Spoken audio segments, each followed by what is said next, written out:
Cultural Resource Laws and Practices, Chapter 4, Part 5. Cumulative Effects. When the 106 process was first set up in the late 1960s, focused as it was on a pre-registered properties, nobody involved was thinking much about cumulative effects. Over the decades, it's become clear that in many ways, cumulative effects are the most important, most intractable effects we have to deal with, but the regulations have never been adjusted to do more than mention them. Once at 36 CFR 800.5A1, which says, adverse effects may include reasonably foreseeable effects caused by the undertaking that may occur later in time, be farther removed in distance, or be cumulative. This actually makes no sense because it suggests that a given undertaking all by itself can have cumulative effects, which is obviously impossible. What an individual undertaking can do contribute to a pattern of cumulative effects, for better or for worse. Where a term that's used under NEPA is used but is not defined in the Section 106 regulations, it is customary to use the NEPA definition, which in the case is found at 40 CFR 1508.7. Cumulative impact is the impact on the environment which results from the incremental impact of the action when added to other past, present, and reasonably foreseeable future actions, regardless of what the agency, federal or non-federal, or person undertakes such other actions. Cumulative impacts can result from individually minor but collectively significant actions taking place over a period of time. So when looking at cumulative effects, we have to ask ourselves, what's going on around here? And how will the action I'm analyzing affect it?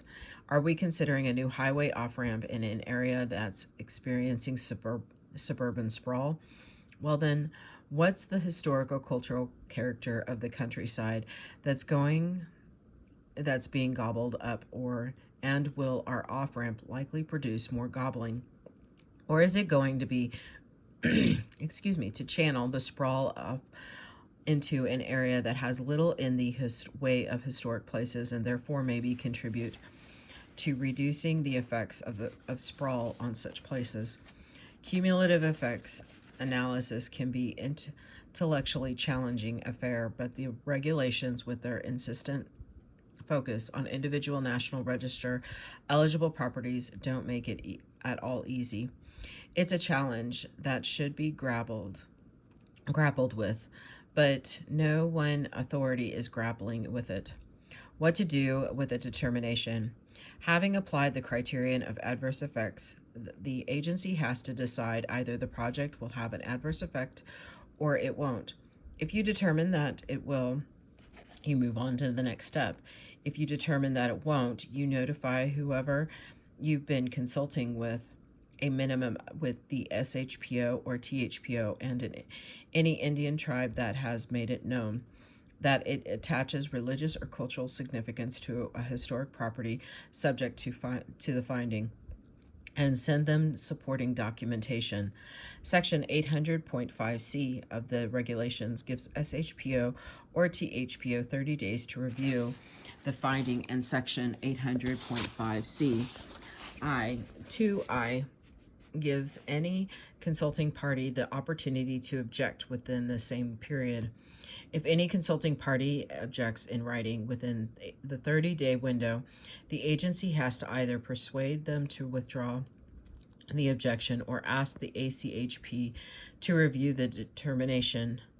The ACHP may also ask to review the determination on its own initiative, though that probably won't happen unless they've been asked to do so by some unhappy consulting or non-consulting party. If the ACHP asks to review the determination, the agency has to give it the information it needs to do so. The ACHP then has 15 days to decide whether it thinks the agency has correctly applied the criterion of adverse effect. The ACHP's finding the agency has applied the criterion correctly or that it screwed up is advisory to the agency and the other consulting parties. A court would afford the ACHP's advice a good deal of respect. However, and the ACHP has the option of submitting its finding to the very head of the agency, and whoever it's submitted, it must respond in a public document. This should make it hard for an agency to ignore a council finding, though in practice some agencies do so with blithe abandon. Conditional no adverse effect determinations. Often an agency SHPO or THPO and others will agree on conditions they think will keep adverse effect from occurring. The resulting determination is understandably referred to as a conditional no adverse effect, unquote, CNAE determination. The regulations don't use this terminology, but they provide for CNAEs by saying that the agency can find no adverse effect when the undertaking is modified or conditions are imposed. To avoid adverse effects, the regulations offer as an example of such conditions an agreement on review of a building's rehabilitation plans to make sure they comport with the Secretary of the Interior's standards for rehabilitation. This is very common kind of CNAE. As another example, imagine that an agency that says that constructing a new building will have no adverse effects on a nearby historic cemetery because a vegetation buffer will be created between the building site and the cemetery. We might agree in principle that this measure is adequate, but how does the agency translate the principle into on the ground reality? What kind of buffer will it be? What kinds of plants will be used? Evergreen or deciduous? Big or small? How big? How close together? A CNA can nail all this down. The regulations can't prescribe what kind of document is needed. Often the agreement is documented by an exchange of letters, but the documentation should be thorough, complete, and understandable to the colder reader. The person who walks in off the street and picks it up, the project will probably be implemented by people who didn't prepare the documentation. They need to be able to understand what any condition requires them to do. The condition may be interpreted in court, so you need to write with judges and lawyers in mind. This does not mean you've got to lace the document with obscure Latinism and allusions to parties of the first part. It means that you've got to make it clear and complete, and you have to put it in some place where it will be attended to. For example, incorporate it into contract specifications. Filling in and forgetting it doesn't count as compliance. Another thing to remember is that any condition that's agreed on most actually, at least in the eyes of a reasonable person, keep adverse effects from happening. For example, if you're building a road close to an archaeological site, it's useful only for research, and you agree to put up a fence and install minefields and watchtowers to make sure that bulldozers don't wander into the site, you can probably find that there will be no adverse effect, but you can't agree to send archaeologists in to dig the site up before you put the road through it and call that not an adverse effect. Finally, the project has actually to be carried out in accordance with any conditions adopted, or the agency has to start over. In other words, you can't agree to rehabilitate following the Secretary's standards, put up the visual screen, or avoid disturbing the archaeological site, and then do something different. Or rather, you can, but you won't have complied with Section 106. Some advice. Like the eligibility determination process, the process of determining effect can generate a lot of argument over abstractions, fine points, and procedural issues.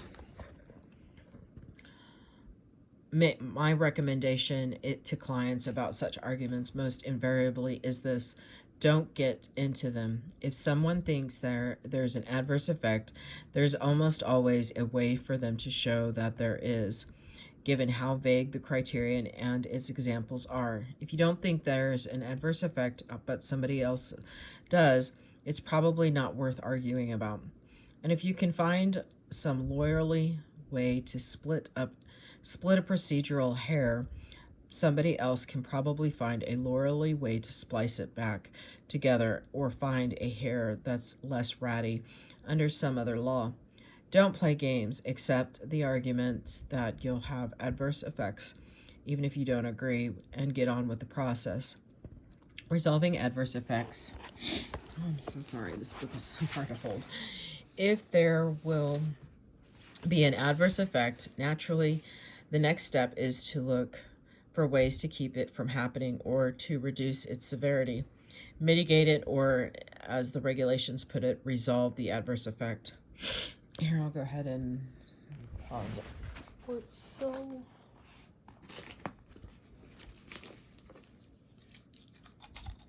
Sorry.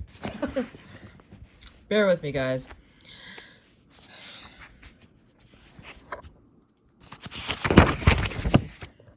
You figure out how to resolve the adverse effect through more consultation, but the regulations don't provide much guidance about how to consult, and even less about what the agency itself might do to seek resolution.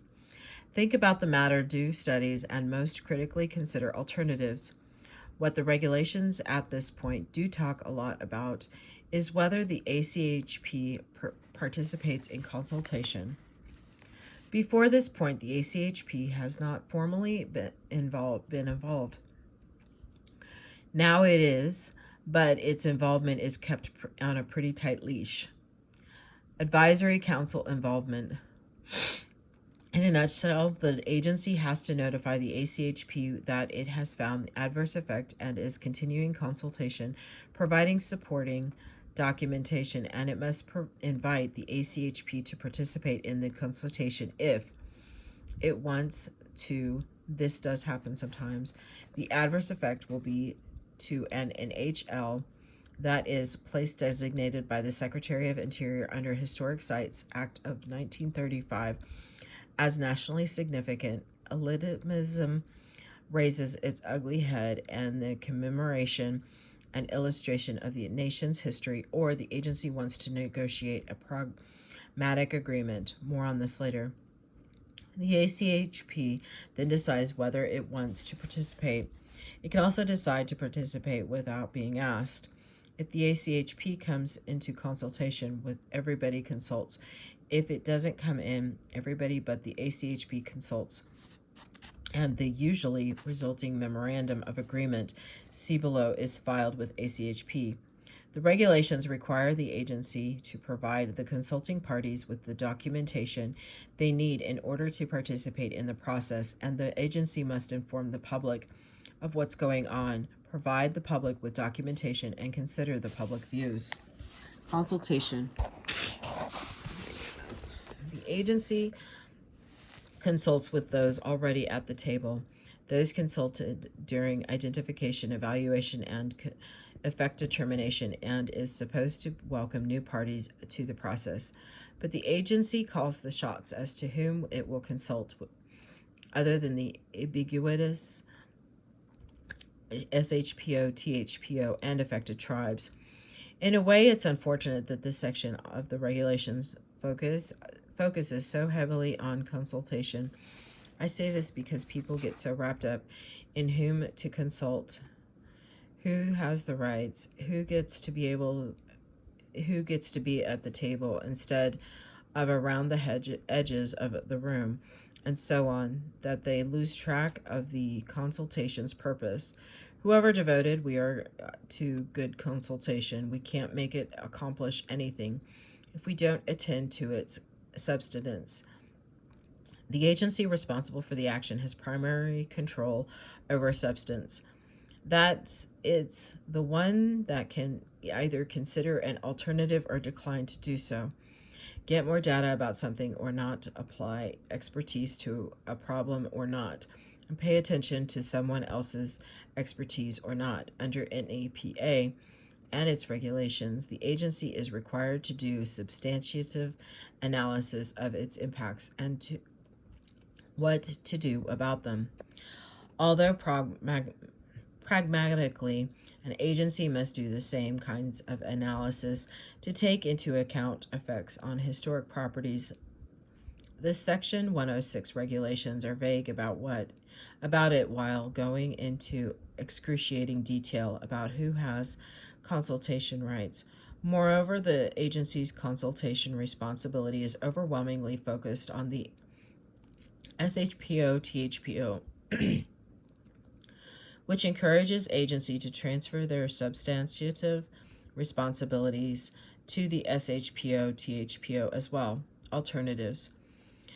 What does the SHPO THPO say we should do? Can we avoid an adverse effect? What does the SHPO THPO think? Bottom line, consultation needs to have substance. It needs to be informed, and it's not substitute for the agency's own independent analysis of impacts and what to do about them. The regulations say that we consult about ways to avoid, minimize, or mitigate adverse effects. These three terms are not defined in the regulations, and in the NEPA regulations, the first two are subsumed under the third. Under Section 106, practitioners think of the three terms in hierarchical order. We first seek ways to avoid the impact altogether. If this doesn't work, we look for ways to minimize it. And if we can't find these, we seek an agreement on mitigation measures. Mitigation in this formulation gets equated with things like archaeological data recovery and architectural recordation. We let the property go, but we make a record of it. Such a simple hierarchy doesn't relate well to the real world's complexity. Suppose we have a highway that's going through an archaeological site. Suppose we move the right of way a mile from the site's boundaries. Have we avoided adverse effect? Sure, except that the new highway may stimulate development that will destroy the site. And suppose the property isn't an archaeological site but a historic building, and the highway, while physically distant, is still in its view shed. Now have we avoided adverse effects or only minimized it? Suppose we plant trees along the highway. Does the minimize the effect further or mitigate it? Or suppose we move the highway not a mile from the archaeological site, but 3 feet and provide construction monitoring in case the site has oozed out beyond what we think its boundaries are. Have we avoided effect, minimized it, or mitigated it? What if we're not talking about a highway but a footpath, a power line? What if there's a 3-foot horizontal separation but a 300-foot vertical drop? What if the site is a native Hawaiian spiritual site where silence is important, particularly in the trade wind season? And that's when we have to build it or not build. Avoidance, minimization, and mitigation often grade into and among each other, depending on the nature of the action, the nature of the property, the measures proposed, and a range of other factors. We get into a lot of silly arguments when we let ourselves believe that they have absolute definitions. Some Indian tribes, for example, insist that you can't mitigate adverse effects on a spiritual place. Why? Because they've dealt mostly with archaeologists in Section 106. review and have come to think that mitigation means archaeological excavations. What they're really saying, you can't dig up is spirituality and put it in a museum. This is doubtless true, but that doesn't mean you can't mitigate impacts on spiritual place. It depends on the nature of the place, the nature of the impacts, and the nature of the mitigation. What we should have in our consultation is an open, free wheeling, informed discussion of the proposed project, its effects, and what to do about them. We should consider alternatives, weighing and balancing costs and benefits of all kinds. Here's another myth, that we can consult only about historic preservation matters, which usually means archaeology, architectural recordation, rehabilitation, and the like. Agencies and other project proponents promote this myth because they don't want preservation people questioning, say, their traffic volume calculations or their assessment of economic benefits. Preservationists accept it because they don't want to think outside their technical specializations. In fact, of course, if we limit ourselves to avoidance, minimization, and mitigation measures that are within the ambient of the historic preservation disciplines, we're going to have a mighty narrow range of measures to consider. Remember that one purpose of consultation is to reveal and consider new information. It's a process factual. In the words of the Virgin Queen, the relevant information may or may not have much to do with historic preservation per se. Building the new shopping mall will create 500 new jobs, but will they be jobs that local residents will be able to get, or will they require skills that must come from outside? If the latter, do the proponents' assertions about local economic development on which the local government has relied to justify tearing down a bunch of historic buildings really make sense? If we swing the proposed airport runway 15 degrees to avoid flying over the historic district, what does this do to fuel consumption and safety? These kinds of questions have to be addressed and answered with real data, or consultation has little chance of accomplishing anything. On the other hand, considering such issues require not only the proponents be willing to gather and share pertinent information, but also that preservationists take the information seriously. If the jobs at the mall really will go mostly to local people, or if altering the runway alignment will cause aircraft to crash into mountains, scare endangered ducks away from wetland, or cause a $5 per ticket increase in airline fares, these facts can't be ignored as irrelevant to historic preservation.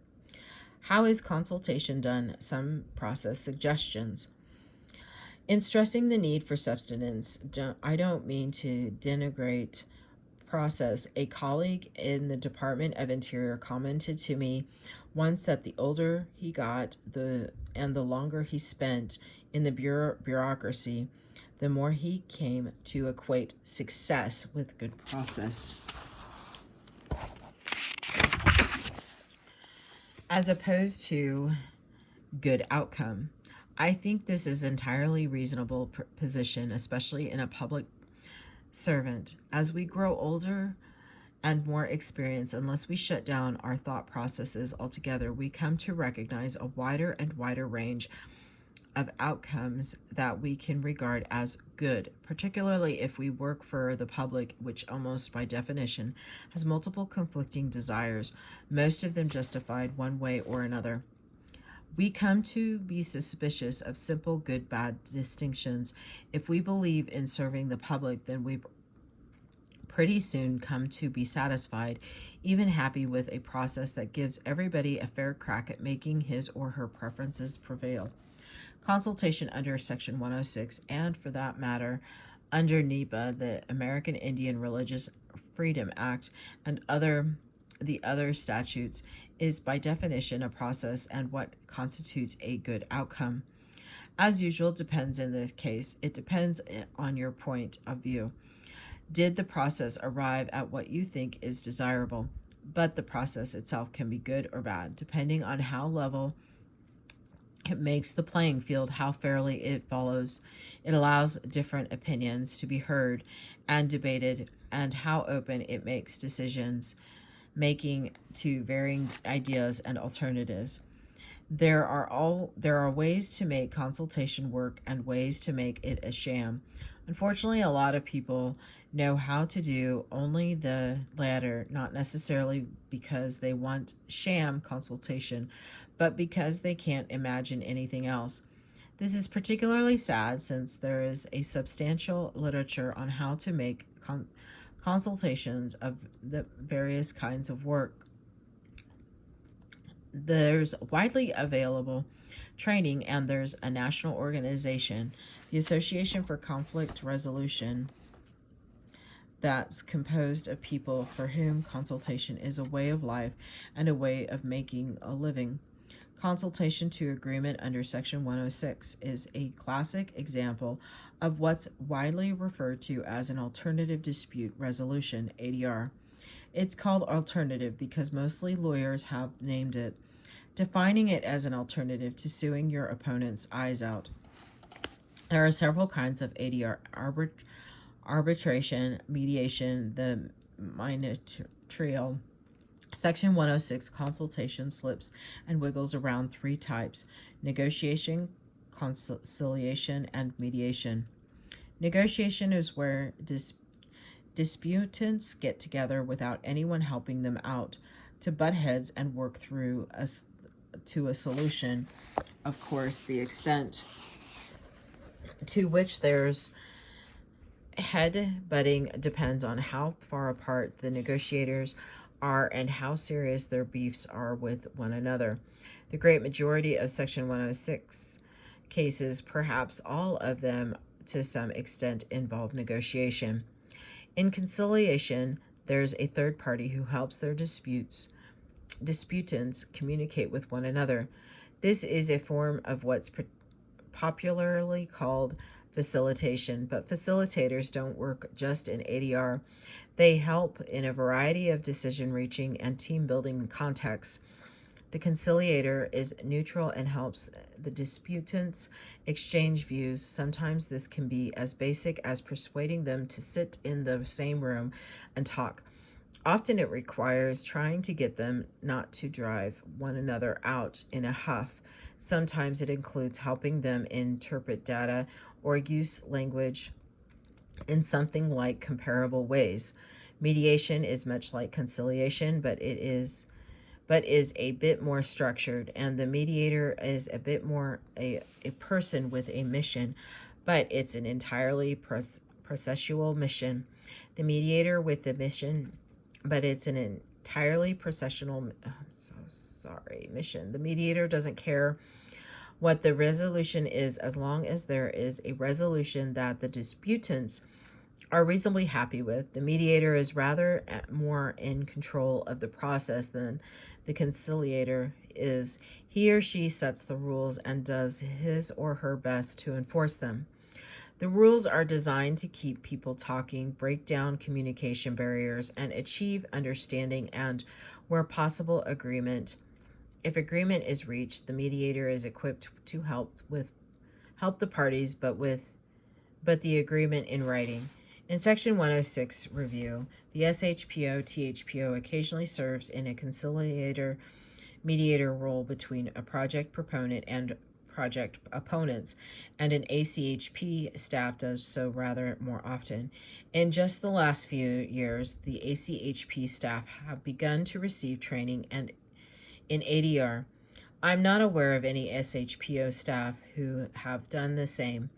When I've served in the conciliator-mediator role, both as an ACHP staff member and as an outside consultant, I've often found it to be tremendously rewarding, both intellectually and emotionally. Often I find that the parties are simply talking past each other, or that one side or the other is locked into some kind of absolutist position that's unnecessary and counterproductive. often there's a hang up and on abstractions. Is this really subject to review? Is this place really eligible? That can be dissolved if you can get people beyond it to talk about what really concerns them. There's a principle in mediation that says you ought to get the disputants away from staking out positions and into discussing their interests. When you can do that, the results can be almost magical. So how do we consult? Naturally, it depends on whom you represent and what you're trying to do. If you want to clog up the process and bring things to a grinding halt, there are ways to do that. If you want to advance your point of view over everybody else's, there are ways to do that too, to an extent. But as we'll see, it's always possible for someone to pull the plug and terminate consultation. That's the safety valve in the process that keeps consultation from turning into a gridlock. But let's assume that your job is to try to resolve the dispute over an adverse effect that's brought the parties to the table. Let's suppose that you're the honest broker, which you can be even if you're working for one of the parties, as long as your role is clearly understood. Here are some things to keep in mind. Everybody is human. Whomever you're working with, try not to perceive the person on the other side of the table as a devil incarnate. And if you're in any kind of broker position, try to encourage everyone to think of one another as people with legitimate, if conflicting, needs. Small is good. If possible, limit the number of people at the table. This can't always be done, and the process has to be an open one in which all points of view are represented. But if you can keep the cacophony of voices down, it will help. Sometimes this can be done gradually.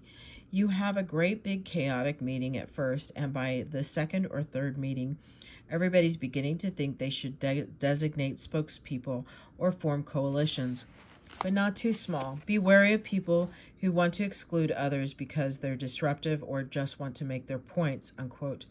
It's astounding how thin-skinned some people are, even people who routinely deal with in conflict. An attorney once told me he didn't want a citizen activist at a meeting because she was just prepping for litigation, unquote, and would use the meeting as a forum for expressing her views, unquote, better presumably to exclude her and thus help build her court case. First, we kill. Speaking of courts, be careful that participating by lawyers, you can't keep the devils out of the room, but don't take any guff from them. Despite their self-perceptions, they are not the sole receptacles of all wisdom, and their training and personalities are often at odds with the interest of dispute resolutions.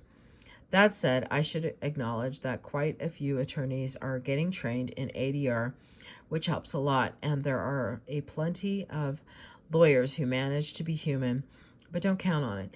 And don't be afraid to ask them to explain their obscure legalism in English. Seek equity. Try to make the playing field as level as possible. Some of your consulting parties may not understand Section 106 or NEPA very well.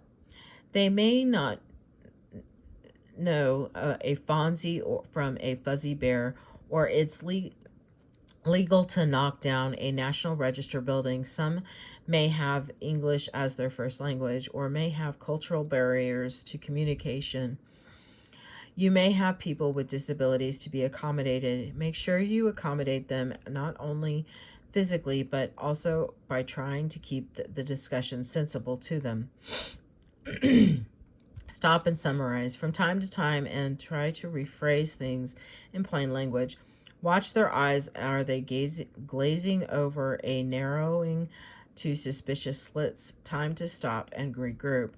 Interest, not positions. Try to get people... Oh my goodness, this book is just not cooperating with me today.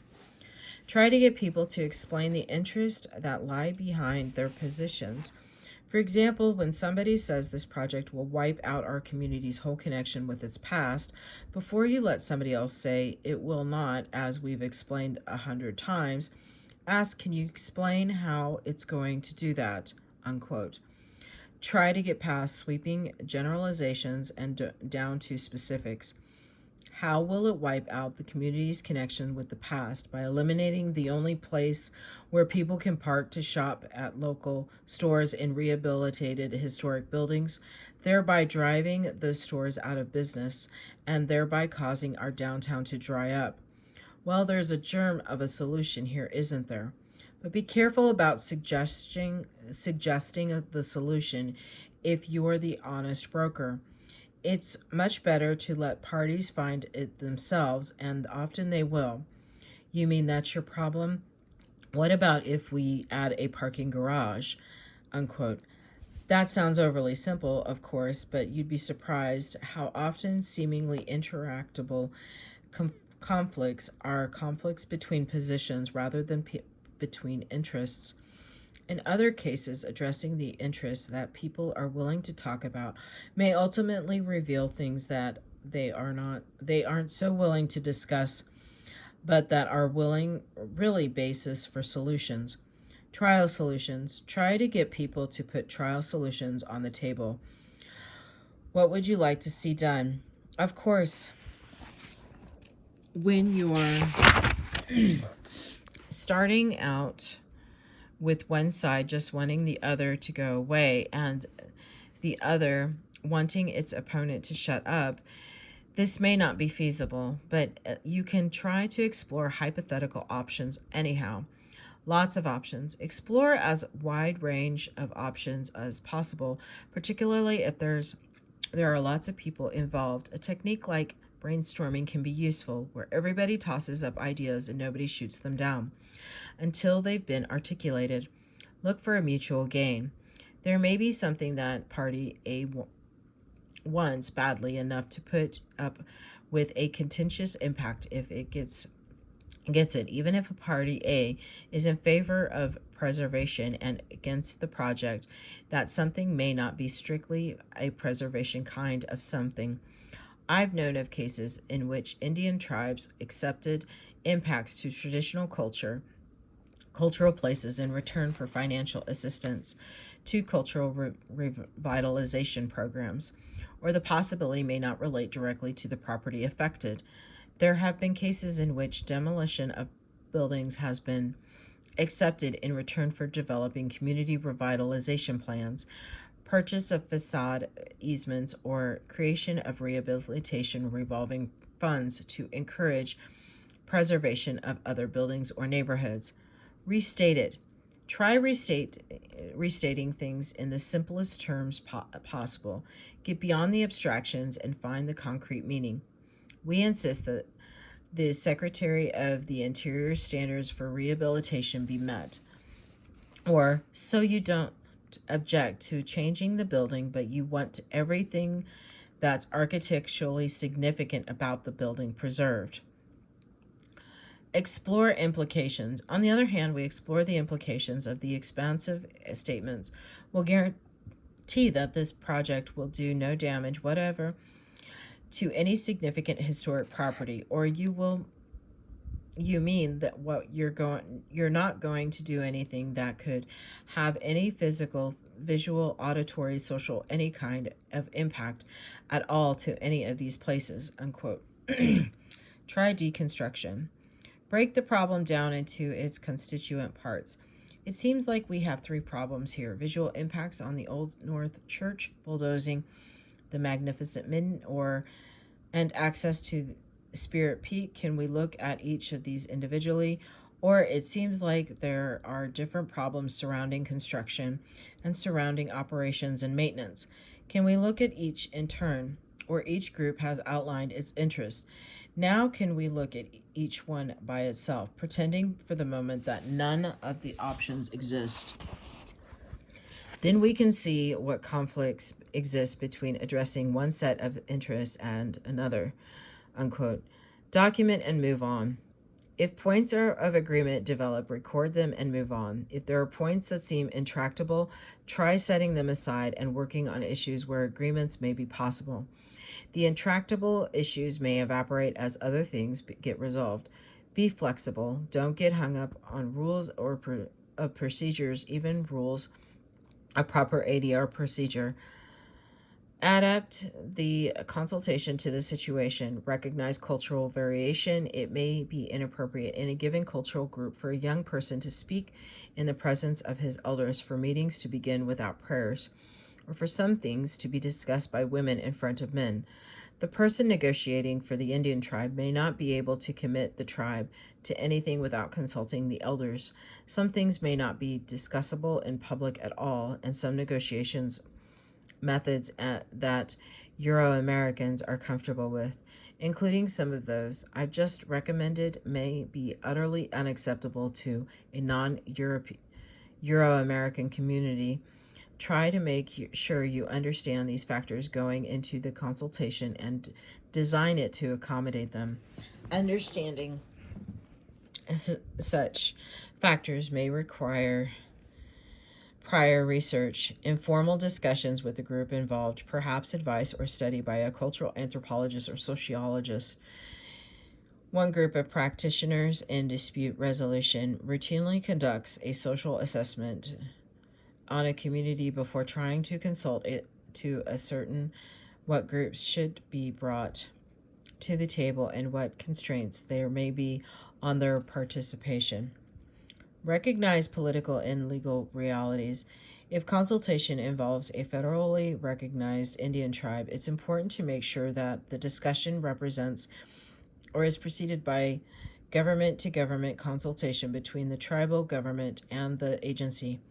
Don't expect the agency's consultant to be able to waltz in and start negotiating with tribal elders before an appropriate line officer in the agency has consulted with the tribal government. In the government context, recognize that negotiators may be constrained by the positions of their superiors. On the other hand, don't take these kind of constraints at face value. When the Corps of Engineer Cultural Resource Manager says, "My colonel has instructed me not to consider that idea," it is perfectly within reason to suggest that this is a damned counterproductive position for the Corps to take, and if it wants to have a reasonable consultation, the colonel ought to rethink his position and then go on and discuss the idea while Corps representative sits on his hands and recognize that there are legal limits on the authority an agency can grant a group of consulting parties and rules of the game that group must follow. Under the Federal Advisory Committee Act of 1972, FACA, an agency decision maker cannot give over his or her decision-making authority to an outside adversary group. The group must be adversary only. Under the same statute, there are definite limits to how close the meetings of such a group may be. However sensitive the issues to be discussed, however much the group may need to reason together in private, its meetings may have to be open to the public under FACA. In fact, the very formation of an adversary group is fraught with complexity, all to keep special interest from having a backdoor influence on federal decisions. Here is a place where if you representing a federal agency and you're going to need to talk with your lawyers, but tell them what you want to do and don't take no for an answer without an explanation of why it has to be no, unquote. This will be the end of chapter 4. I will continue for chapter 4, part 6. Thank you.